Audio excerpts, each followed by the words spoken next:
Good evening, I'm Jose Cardenas. We'll talk about a unique partnership to improve college success for Arizona students. Plus, find out the culture and history behind the ritual known as Dia de los Muertos, and where you can go to see portrait paintings of U.S. migrant farm laborers by a Colorado artist. All this coming up straight ahead on Horizonte.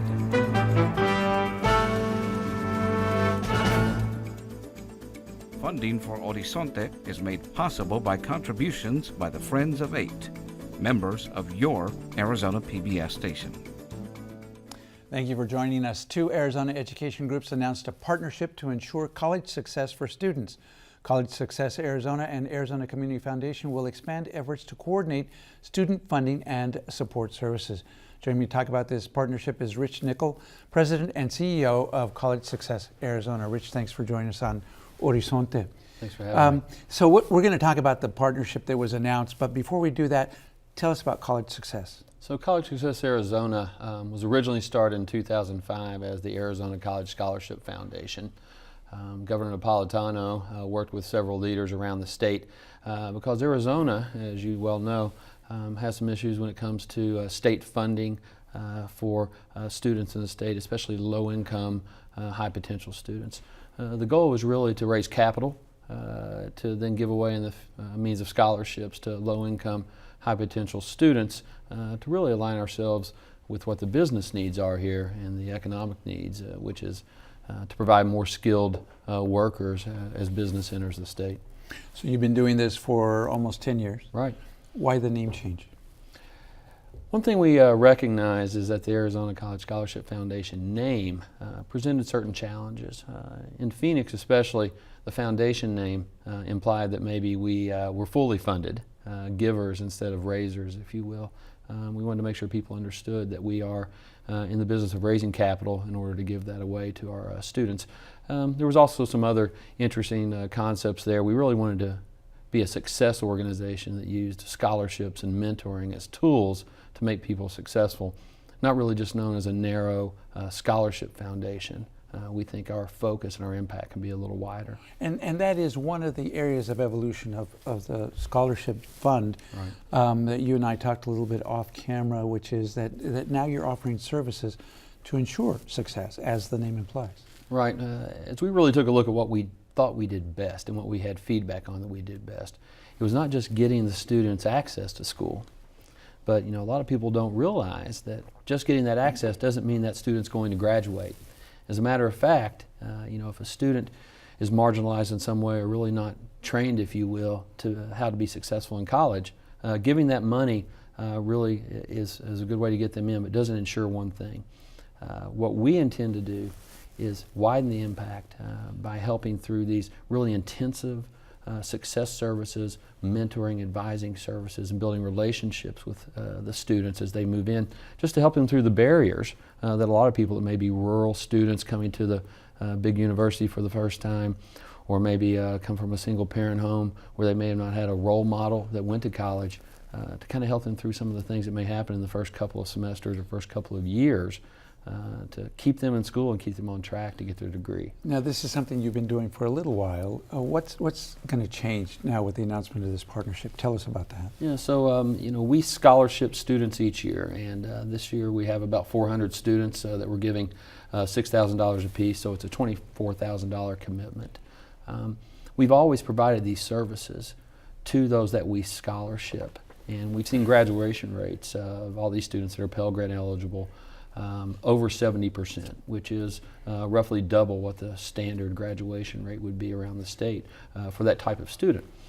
When we really looked at how we could increase our impact and how we could help the state the most, we said, hey, why don't we take what we do best, this mentoring, and provide it to more students through partnerships that we may create with universities, colleges, other large scholarship foundations that may not offer these types of services. And so you're doing that now with the support of the Arizona Community Foundation, which, as I understand, what they're doing is they're taking advantage of the fact they've got a lot of scholarship funds, but it's just the money, and I don't mean to diminish the importance of that. You're now providing the added services. Right. So when we started talking with the Community Foundation, one thing we realized is they had a great market of scholarship funds there, and they're serving lots and lots of students every year, and most of those students are students we're very interested in, low income, first generation, diverse students who are really the opportunity group that we need to help to really move the needle when it comes to the achievement gap here. So in talking with them, we said, hey, what if we provide the services we're really good at and work with you to help make your programs better? And at once, Steve Selznow, who's the CEO over there, thought that was a terrific idea and really worked hand in hand with us to let us get closer to their funders and explain what we're doing. And eventually it came to this partnership. You mentioned diverse students. A lot of these scholarships go to Hispanic, Latino students. Why is that important? Well, in Arizona, we know a few things. One is that we have a rising Hispanic, Latino population shift. Somebody said the other day to me, they said, don't talk about the changing population, talk about the changed population because it's already happened. So by 2030, the state has set a goal for itself to have at least 60% of its adults have at least associate's degrees or higher. Today, the Latino population 18 to 64 has only a 17% achievement rate of those degrees and certificates.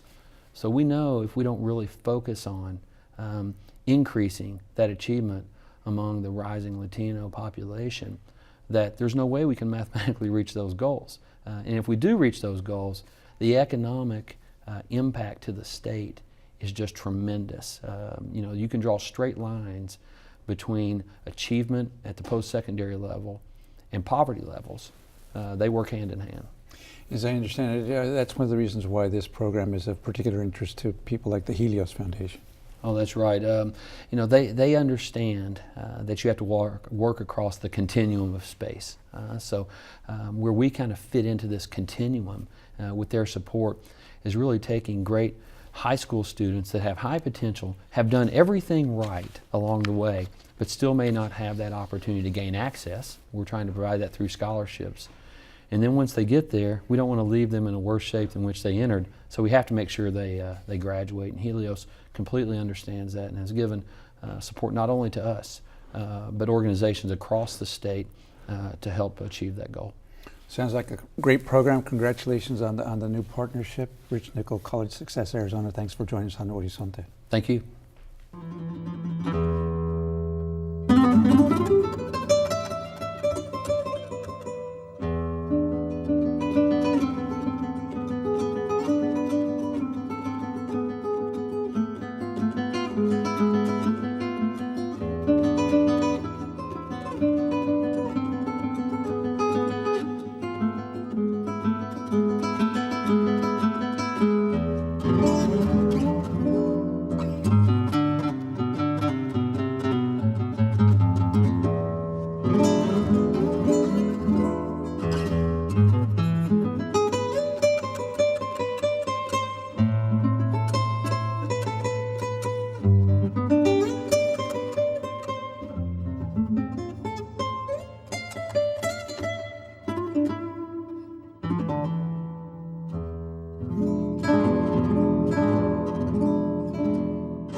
Here at Horizonte, we want to hear from you.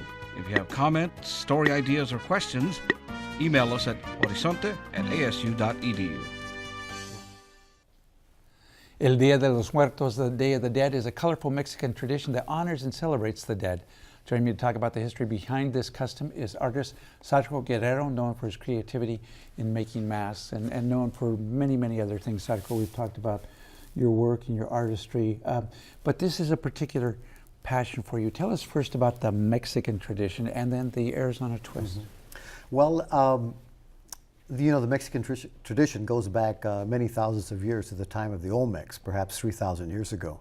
So the images of death or the calaca are very apparent throughout Mexican history, and probably the image of the Mexican skull or the calaca is probably the most prominent image in Mexican art from ancient times to contemporary times. And so this celebration is one of ancestors and honoring ancestors and remembering our beloved departed. So it's an ancient tradition. in Mexico, and of course other traditions in the world, other cultures celebrate the dead, but nobody celebrates the dead to the extent that Mexico does. And that celebration includes people spending time in the cemeteries, cleaning the graves, taking favorite foods, and so forth. Yeah, every region has its own way of celebrating Dia de los Muertos, and of course Mexico is very well known for people going to the cemetery, spending the night, decorating the graves, bringing food, playing music, and just being there with their dead relatives and having a conversation and visiting with the dead. And so that's one thing, the making of altars in the homes, processions for the dead. So it's a very beautiful ceremony and very much an indigenous celebration in Mexico. It's one of the few things that we have as Mexicans and Chicanos that we can truly say is part of the legacy of our indigenous past. And yet there I assume a conscious attempt by the church to, not to co-opt it, but to incorporate it, because the timing is typically All Souls, All Saints Day. Mm-hmm. Well, like a lot of other things in Mexico and Latin America, the Spanish tried to, when they couldn't destroy something completely, they tried to twist it to fit their needs, and of course the Catholic Church was no exception. And so the actual Day of the Dead in Mexico was at another time during the winter season, but they had the Mexican people change the date so that it would correspond with All Souls Day, and try to co-opt the celebration and make it into something that wasn't as indigenous and more Catholic. So let's talk about the celebration here in Arizona, and while we're talking, we're going to put some pictures up on the screen.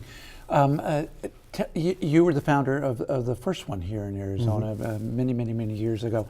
Tell us about the Arizona version of Day of the Dead. Well, in Arizona, like other parts of the Southwest, celebrating Dia de los Muertos sprung up simultaneously throughout the Southwest. And I like to say that it was a reaction to resistance and affirmation. At that time, we were looking for our identity as Chicanos in the Southwest, and of course we looked to Mexico, the ancient traditions of Mexico, and we didn't celebrate Dia de los Muertos here as a community. Some people celebrated it in their homes by making altars, but we've got some pictures running right now. Yeah. This one in particular, what does it symbolize? Well, we have the way we do it here in Arizona, as in other places, is we bring in the local community ballet folklóricos and organizations and get them involved. And the thing that makes Arizona different is our extensive use of the calaca, the calavera, the mask, and the puppets as well. And here, the dragon is a relatively recent addition, isn't it? Yeah, the dragon actually is the Mexican version of the feathered serpent, or Quetzalcoatl. And so 2012, as we all know, was, according to the Maya calendar, was a very important day. And a lot of people had different interpretations of what that meant. It didn't mean the end of the world for the Maya. What it meant was a return of Quetzalcoatl, the return of consciousness, the return of going back to our ancient past and rediscovering our past and incorporating it into our daily lives. And the masks we see here, I assume, are masks that you've made? Yeah, I make all the masks for the celebration and do a lot of the visual arts, the installations, and the murals as well. But we do have an artist mercado that involves a lot of the local artists, and we'll have over 200 participating performing artists, and mostly ballet folklóricos, and who will be using masks for their celebrations. You're talking about the upcoming celebration. Tell us about that. And I think these are pictures from last year's celebration. Is that what, Margaret Hans Park? Yeah, this is Margaret Hans Park, and these are a few of the performers. Desert Dance Company, they're the Catrines. And it's this Sunday, October 26th at Margaret Hans Park, and then November 1st and 2nd at the Botanical Garden. So a couple of weeks from now. A couple of weeks from now, yes. Yeah. And so Margaret Hans Park, any admission charge? No, it's completely free to the public. And it will go from 12 noon to 6 o'clock in the evening. We'll have a candlelight procession. We'll have Danza Azteca. We'll have a lot of music, spoken word, performance.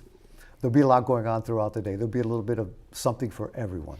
And I know one of the things that's important to you and to your wife, Carmen, who's very involved in this, is the involvement of the artists. Tell us about that.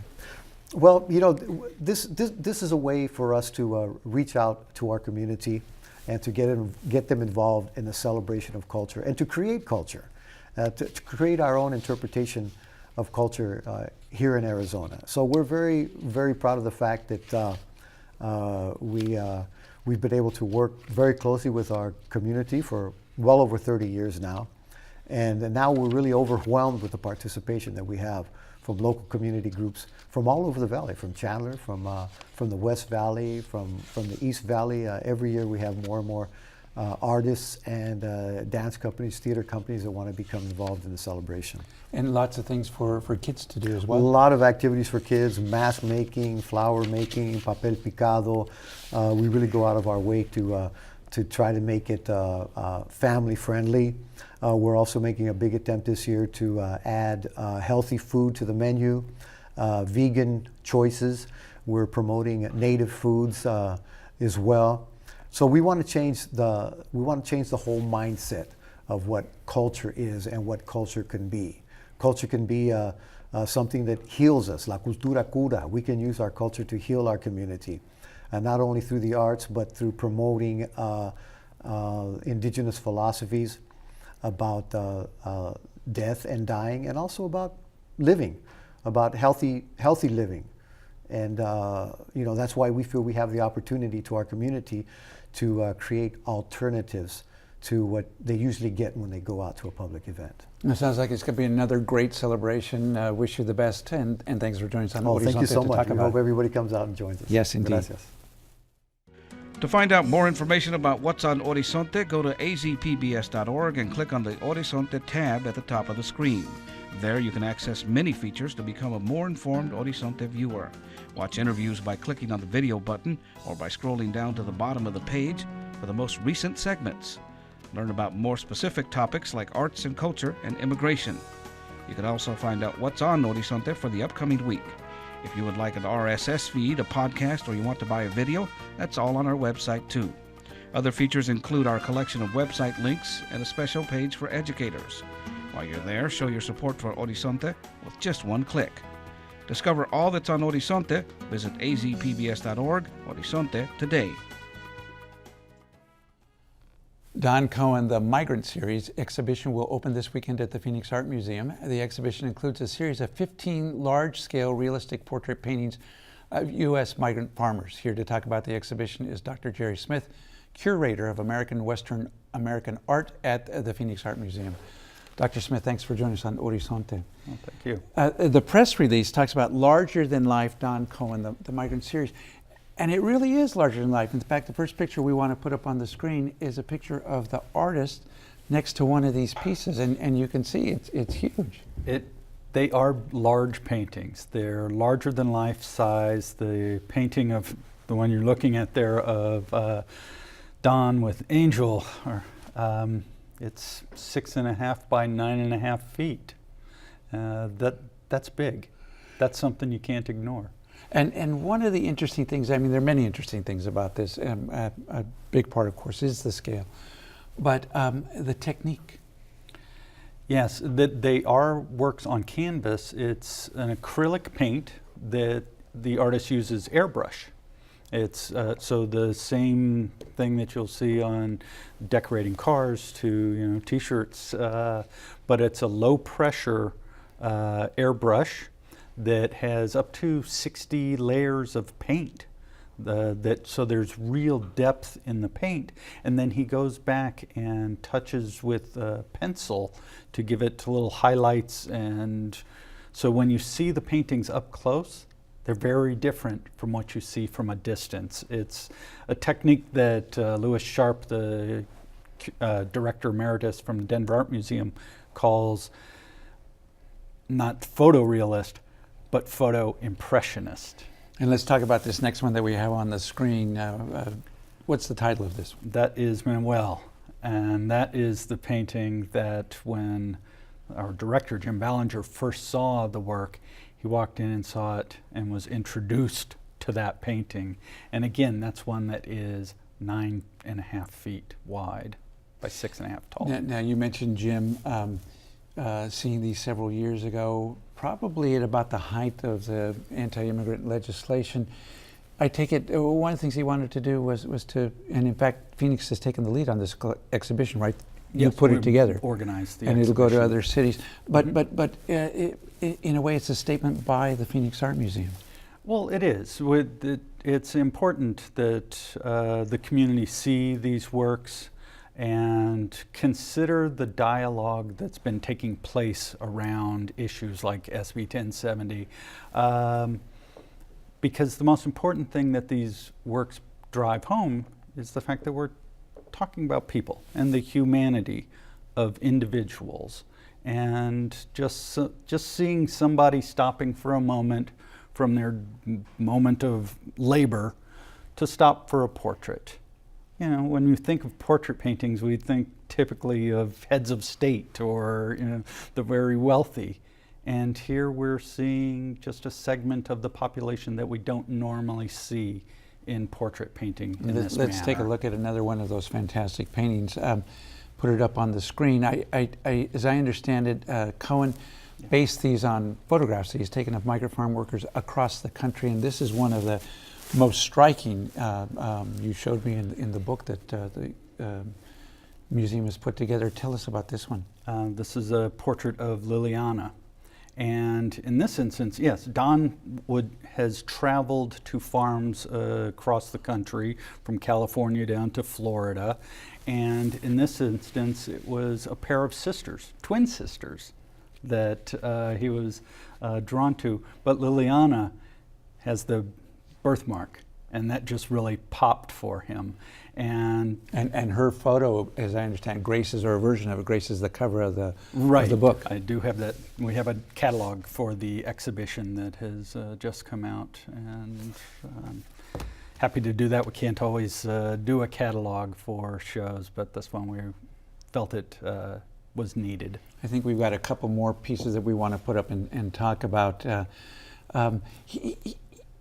You pointed out that he's trying to show the humanity of these people, and I think this one is particularly touching in terms of the father-son. Yeah, Francisco and his son Juan, that in this instance he was visiting with some people that he had known for some time, visiting over several years, and it was an afternoon where everybody was getting their hair cut out in the parking lot,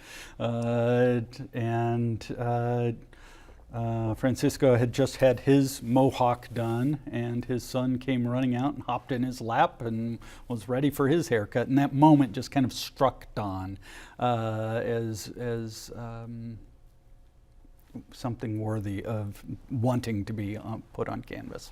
And I think we have one more that we want to put up on the screen, and these are people doing, again, across the country, doing a variety of things. Here, somebody picking flowers. Picking Flowers, Miguel is the title of this painting, and Don watched Miguel going along the row, gathering up flowers, and wrapping them in cellophane, setting them down, and then coming back with the bunch and building the bunch up before you drop them off.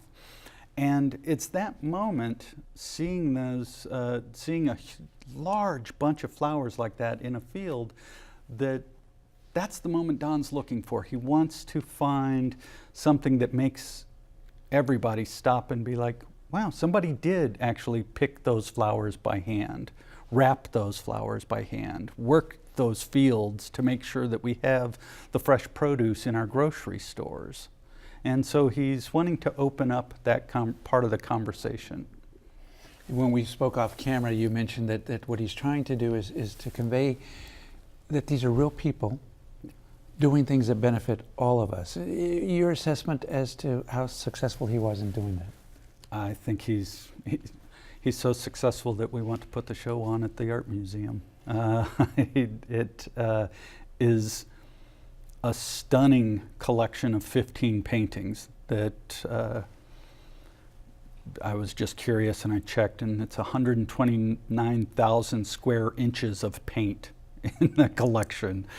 These are beautiful works from different aspects of farming and of the migrant farmers, and they're not easily forgotten once you've seen them. No, not at all. As we saw from the pictures here, it's spectacular. Thank you so much, Dr. Smith, for joining us on Horizonte to talk about it. Thank you, and the show opens October 18th. I'll make sure everybody gets out there to see it. Wonderful, thank you. And that is our show for tonight from all of us here at 8 and Horizonte. Thank you for watching.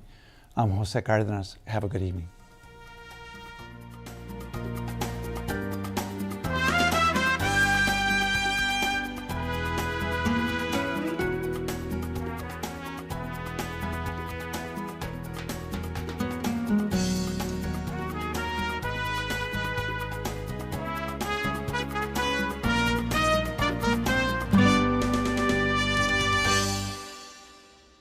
Funding for Horizonte is made possible by contributions by the Friends of 8, members of your Arizona PBS station.